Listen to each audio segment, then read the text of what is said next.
mussel on my heat. Oh, huh. Mussels, if I can find some mussels, will clump this whole thing up. Oh, okay, gotcha. Oysters. Do they outcompete them? Is that, or they're... That's partly it. That's partly because they're Oh, yeah. Gotcha.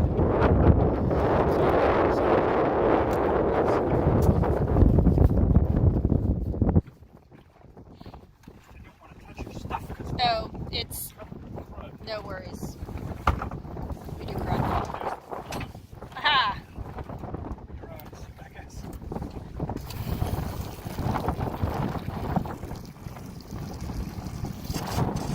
Yay, 12-volt systems. Look at that.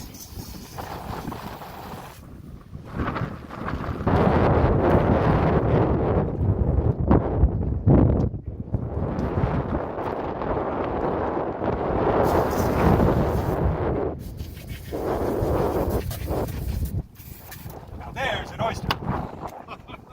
Yeah. Okay. So the other oyster that you held was almost the same size, but it probably didn't have the No, it's not. Yeah, this is much heavier. And so these we got probably in July of 2018. And they're still, as you see, they're still putting on a ton of shell. And they're still growing. Will they stop growing ever? I mean, they'll stop growing because you'll harvest them. Biggest oysters that I've ever seen is about like this. Oh my god. So they would no. So the answer is no. They just keep growing. And I think their maximum age is around 25 years or so. Oh, okay. And like lots of other animals, the older they get, the more they can produce. And let's use this one. So when you were talking about the, I'm just fascinated by there's like some sort of like little, what are the little creepy crawlers on there? I'm trying to, Yeah. there's like some little worm or, oh, no, they look like little, These like inchworms, yeah. Yeah. These are ghost shrimp. What?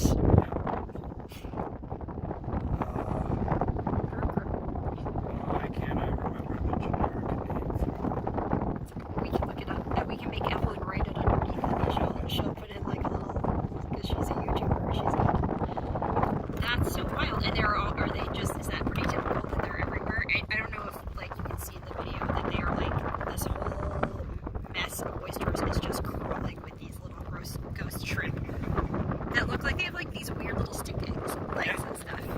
I think they look like cocobelly. Yeah, they kind of do. Or like a tree ant. Oh, Yeah. Yep, see. Sandworms. Yes. It looks like he took a hit to the midsection there. Shame.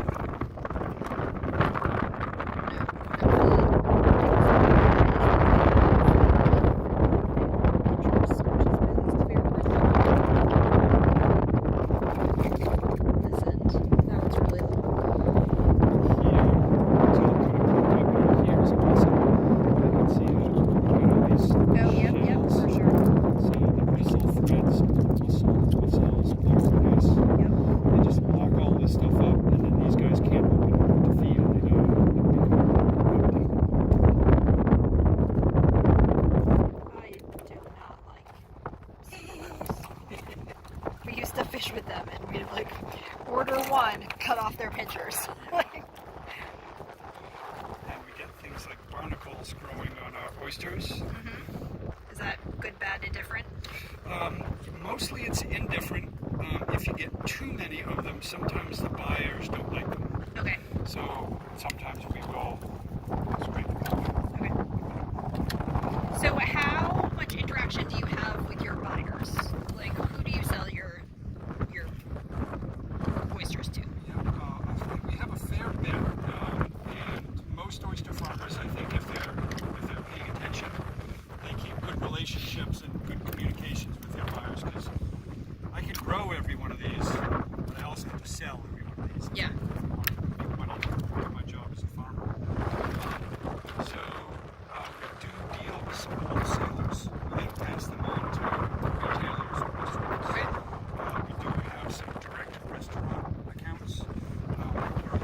sell out of our home as well.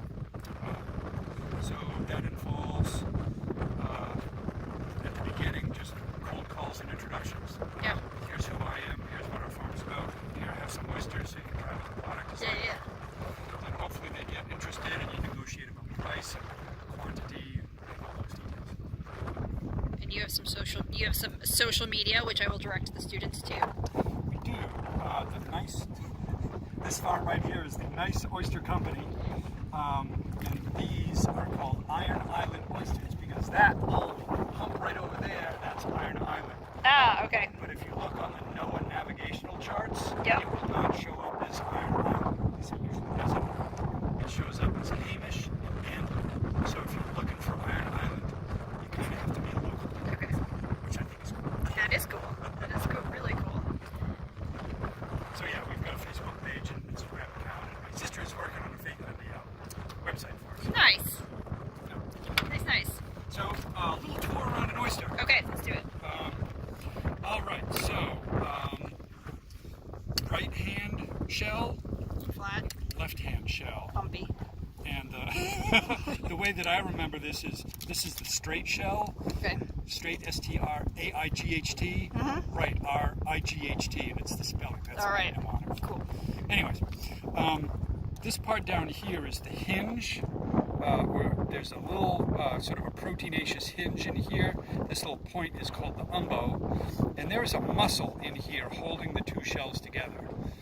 There's no muscle that pushes them apart. It's just that this little ligament, when the muscle relaxes, it will allow that ligament to contract. So, unfortunately for this oyster, I'm going to kill it, and I'm going to start by putting the point of the knife in there and wiggling it around a little bit. And hopefully that's in enough so that when I twist the knife, hopefully, nope, not enough yet. There we go. I'm going to try twisting again. There. Now, I can see that it's open a little bit. Yep. Now I'm going to slide my knife under this flat shell, hopefully, and I'm going to cut the muscle that's right there. Okay. And then, hopefully, if I got most of it. Then, this has some mud in there, so I'm going to drain that off. And then what we're looking at inside the oyster, it does look like a gooey mess, and it kind of is. I'm going to pull this piece back a little bit. If I can. I'm trying to be gentle with this knife. Alright, so here are the major parts of the oyster. First of all, that little Rice Krispie thing looking right there, that's the heart. Gotcha. And the heartbeat on an oyster is usually pretty slow, so I'm just trying to hold it steady to see if the heart contracts.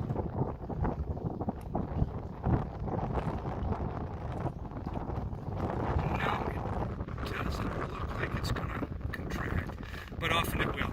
Okay. The frilly bits around the edges here, and you can see some little tentacles sticking out, that's called the mantle. And those little tentacles are for perception.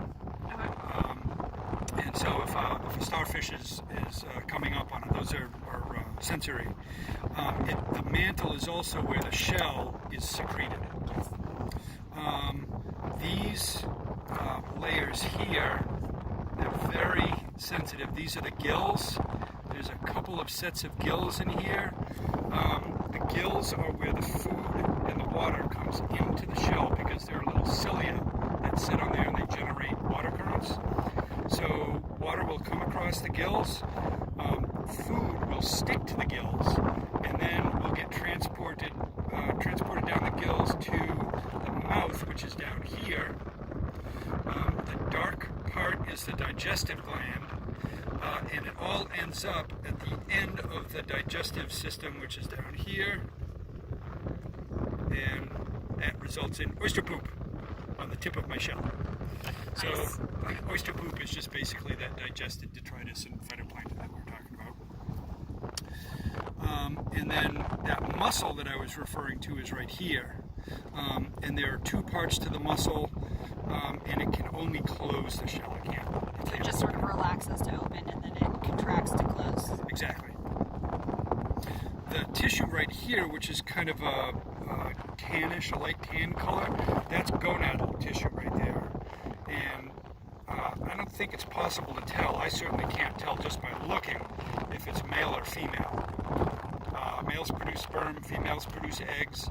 And the funny thing about eastern oysters is that in their first year of life, they're usually male. Then they usually switch in their second year to female. And then they will frequently flip-flop from one year to the next. I'm going to call that freaky. Those freaky oysters. Yep. So that's kind of the inside of an oyster. Now if I was to shuck this to eat it, then I have to cut the remaining part of that shell, that muscle, and then... Because it won't come out otherwise. Exactly. All right. So I'm going to chuck that because we've sort of abused it a little bit, and I want to show you a couple other quick things. So most of the shell is made of calcium carbonate. Yep. In its calcite form as opposed to its aragonite form. This dark mark here is the muscle scar, and that's where the muscle attaches to the shell. And you can see it kind of used to be down here, but as the animal grows in this direction, the muscle moves along with it. So eventually this part here will be white like this because it will get covered over. So it doesn't... okay, sure, that makes sense. Yep. And then the yellow stuff is a specialized kind of shell called conchylin, and it's usually in response to some kind of stress, either a heavy stress or a light stress. This is pretty much a light stress, and it's probably because this bag needs to be thinned out and cleaned up. So if the stress is removed, will that turn back to be white? Yes, Okay. The oyster will lay down new calcite on top of that. Okay, that's neat. So it's interesting to know that there's like stuff you can see off the shells as well. Cool.